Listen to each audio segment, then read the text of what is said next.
Hello, I'm Nick from the Roses Theatre, and while we wait to welcome you back, we're bringing you 2 minutes of roses.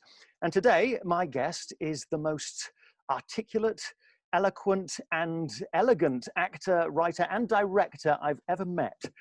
It's Simon Callow. Hello, Simon. Hello, Nick. I think I should probably fall completely silent after a description like that. How are you? Fine. I mean, I'm fine like everybody else. We're living in a very, very curious time. And I've been thinking of a little quatrain of Coleridge's from the Rime of the Ancient Mariner, which goes, day after day after day, we stuck. Idle as a painted ship upon a painted ocean. And I feel exactly like a painted ship at the moment on a painted ocean. This is for the Roses Theatre. May I ask you, when did you last send or receive roses? Oh, I'm doing it all the time. All the time. Are you? I think I sent a big bunch only 2 days ago. 2 days ago to a friend whose birthday it was. I love sending flowers. It's one of my favorite things. And I love receiving them too. But it has to be said, I haven't received any flowers for some while. You've played some magnificent roles on stage and screen over the years.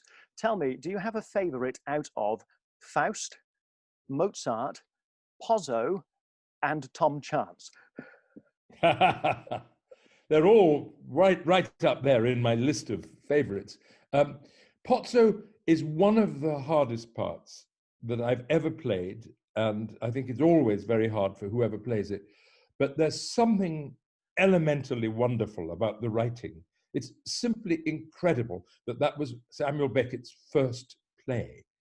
Do you have a particular Shakespeare sonnet that you are partial to? I know you've done a lot of work on the sonnets over the years. Is there one that stands out as a favourite? Well, I especially love the one that starts like as the waves make towards the pebbled shore.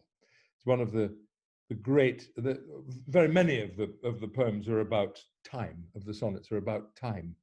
And that's one of the ones which is most chilling in a way. It talks about time's scythe slicing down all human life. Do you have a favourite Noel Coward play? The play that I love most of all hasn't really got a part for me in it. And that's one that I want to direct. And that's Designed for Living, which is one of the most wonderfully complex accounts of love that you'll ever come across. I will always love Blythe's Spirit. It was the first play I ever saw, and one day I will be Charles Condamine. When I am, you must come and be my Madame Arcati. It's a deal, Nick. It's a deal.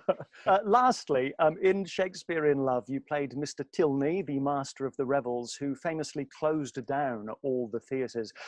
I don't suppose you've retained that authority and you could open our theatres up sometime soon, could you? Oh my God, if only I could, if only I could. What an interesting man he was, Edmund Tilney.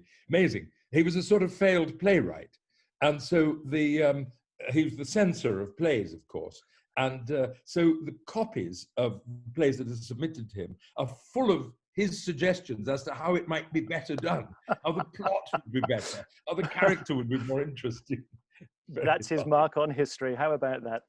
Yeah. Simon, thank you very much. This was 2 Minutes of Roses, and we'll see you all next time. Simon Callow, thank you. Thank you, Nick. Lovely to see you again.